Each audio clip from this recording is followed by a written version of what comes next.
patronat de Païdef, Madame le maire, Mesdames et Messieurs chefs d'entreprise, chers collègues et stagiaires, c'est avec beaucoup de fierté et d'émotion que je prends la parole aujourd'hui au nom de l'ensemble des stagiaires bénéficiaires du programme FIT Sénégal Païdef de Saint-Louis pour exprimer notre profonde reconnaissance. Cette cérémonie de remise d'attestation marque l'aboutissement d'une étape importante de notre parcours d'insertion socio-professionnelle.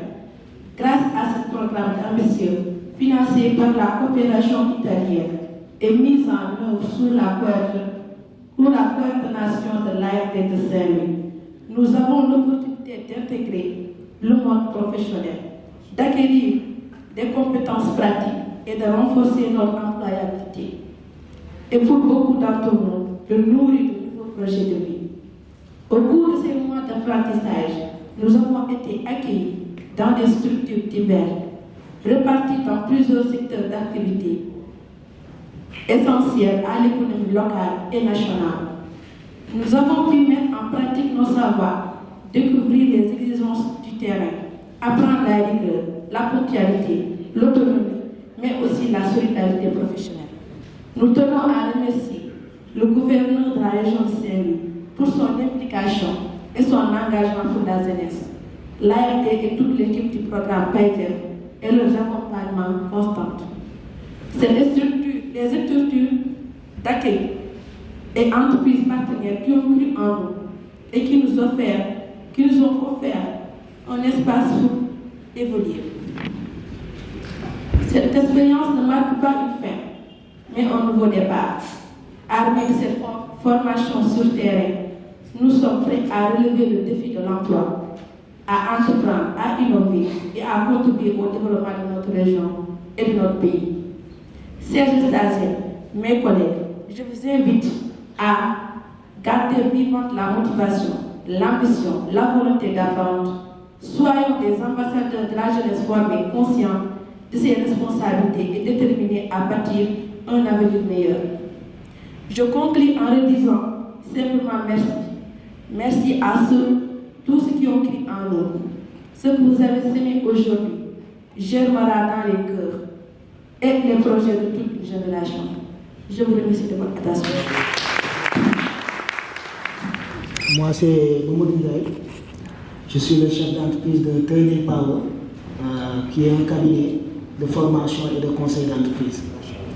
Voilà, on est basé à Saint-Louis, plus précisément à Gaël.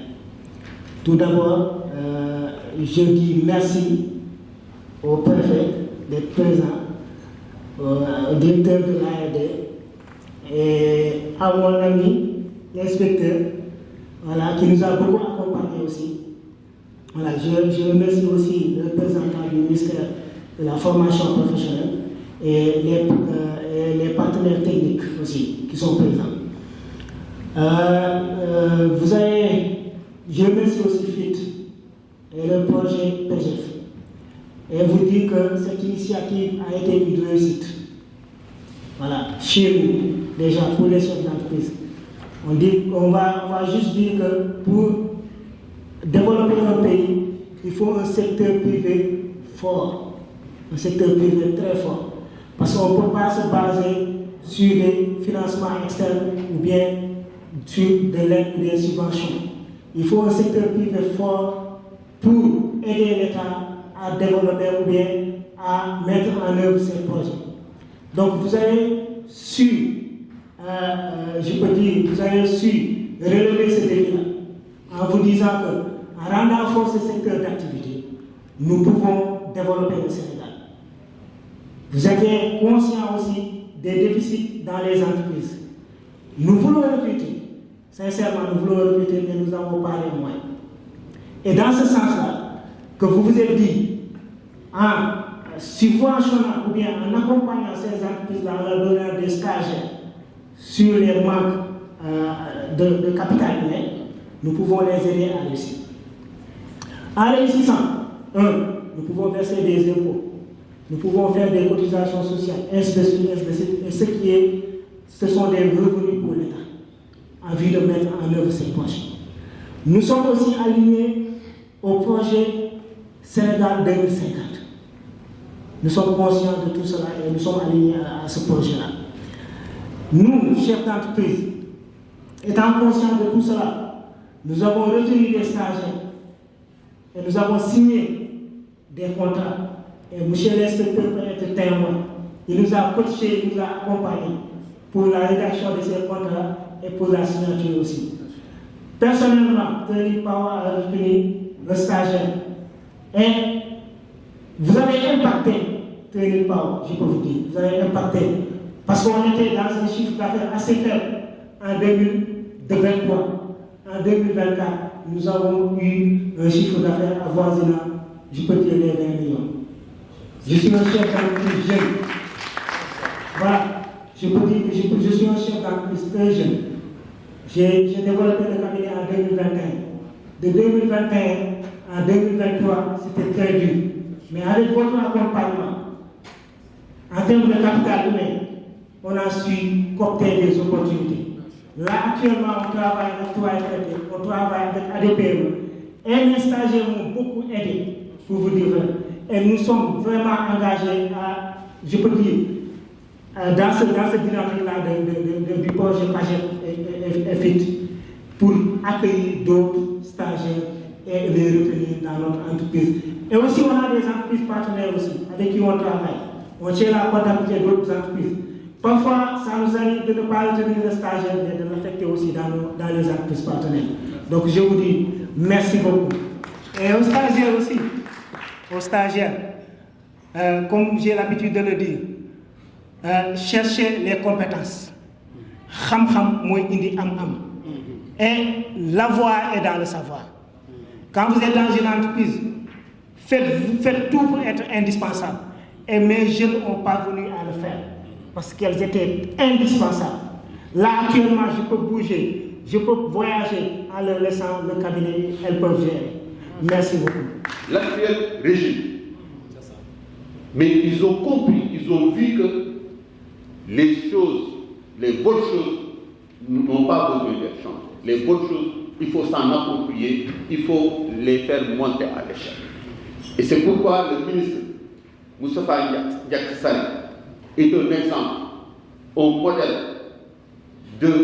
d'autorité qu'il faut en tout cas saluer parce qu'il est à l'écoute de la jeunesse, il est à l'écoute du tempo des territoires. Et pour cette raison-là, il a montré, il a apporté tout son soutien et a aussi amené une plus-value pour que ce dispositif-là soit renforcé et soit calé sur la nouvelle problématique que l'État, ou bien le nouveau défi que l'État s'est fixé, c'est-à-dire essayer d'insérer 700 000 jeunes, former 700 000 jeunes, mais les former et les insérer d'ici à 2029.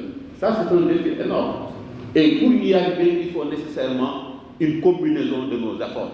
Donc, le secteur privé a un rôle important à jouer, comme également les collectivités territoriales, mais également les jeunes doivent accepter qu'aujourd'hui, l'avenir, ce n'est pas de faire des revendications. L'avenir, c'est de se dire que je dois acquérir un savoir-faire pour pouvoir transformer les ressources que nous avons dans les territoires. Et c'est sur cela que le Sénégal vous attend. Et vous avez été des modèles de jeunes qui ont été vraiment au niveau de ces structures de formation. Vous avez acquis des compétences, des qualifications et vous avez accepté de compétir tout naturellement pour pouvoir accéder au premier emploi. Et vous avez su comprendre que ce premier emploi-là, c'est un défi qu'il faut relever. Et vous avez su convaincre et vous faire accepter par vos chefs, en tout cas, ou les chefs d'entreprise qui vous ont accueillis. Et c'est pour cette raison-là, pratiquement, il y a eu presque zéro plainte. Quasiment pas de plainte de la part des chefs d'entreprise, pas de plainte de la part des stagiaires. Et cela veut dire que la mayonnaise a bien pris. Et je pense que l'inspecteur du travail qui n'a pas eu de plainte à son niveau. Cela veut dire que les choses ont bien marché. Et ce dispositif-là, tenez-vous bien, ça n'a pris en charge que 5% de la demande. Quand on a fait l'appel à candidature, on a reçu 591 candidatures. Et sur les 591 candidatures, nous n'avons pu satisfaire que 5%. Ça veut dire que les efforts à faire encore sont attendus. Beaucoup d'efforts à faire sont attendus. Donc, vivement que l'État renforce ses moyens avec ses partenaires pour augmenter en tout cas notre capacité à satisfaire cette demande des jeunes. Tenez-vous bien, quand on a fait l'appel à la candidature pour sélectionner 38, les chefs d'entreprise au niveau de la région de Saint-Louis ont estimé des besoins pour 75 profils qui ont été demandés. Mais on ne pouvait pas couvrir tous ces profils-là. On a fait un travail de priorisation grâce à un groupe de travail inclusif et très engagé. Et dans ce groupe de travail-là, ce n'est pas un travail de l'ARD seulement. C'est l'ARD avec les membres du groupe de travail qui ne sont rien d'autre que les responsables des chefs de services déconcentrés. Chefs de services techniques déconcentrés. Ou l'inspection d'académie. M. Guène n'est pas là, mais M. Guène, l'inspecteur Guène a été un apport très déterminant. Le pôle emploi a été membre du groupe de travail. Les chambres consulaires sont membres du groupe de travail. Le centre des services fiscaux est membre du groupe de travail. Et si vous voyez, c'est ce travail-là inclusif que nous avons pu réaliser pour prioriser, pour pouvoir en tout cas offrir 33 postes à en tout cas 33 bourses de stage sur une demande vraiment très importante. Et là, vous avez le défi, c'était de réussir cette phase pilote, parce qu'on est dans une phase de généralisation. Parce que le premier dispositif expérimental, c'était sur 6 régions. Et grâce à ces résultats, on a pu élargir à l'ensemble des 14 régions. Et il y a eu beaucoup de craintes sur notre capacité à être au rendez-vous des résultats de la performance. Mais Dieu merci, sur l'ensemble des 14 régions, nous avons relevé le défi. Ça veut dire quoi aujourd'hui? Nous avons une machine qui est bien huilée et qui mérite à ce que les partenaires, aux côtés de l'État, puissent augmenter en tout cas le nombre de bourses pour offrir à ces jeunes-là une opportunité. Donc ce processus-là, le dispositif territorial, a permis véritablement, avec des missions de suivi périodiques, avec un assistant très expérimenté, pour accompagner ces jeunes-là dans l'entreprise, accompagner les chefs d'entreprise. Cela nous a permis véritablement d'arriver à ce résultat-là, où aujourd'hui nous avons pu, sur une cible de 33, nous avons pu avoir 36. Parce qu'entre-temps, il y a des jeunes qui ont pu trouver un autre emploi ailleurs et leur place était, en tout cas, le poste a fait l'objet de remplacement. Donc, ce qui veut dire qu'on a eu 3 supplémentaires et aujourd'hui, nous sommes là pour consacrer ce travail-là où ces jeunes-là vont bénéficier, obtenir leurs attestations de stage. Aussi, c'est un moment pour remercier les chefs d'entreprise pour leur confiance et témoigner également notre reconnaissance à tous ces acteurs-là, membres du groupe de travail et nos partenaires, nos autorités qui nous ont accompagnés pour leur dire merci, parce que sans cette synergie d'action, on n'aurait pas eu ce résultat-là.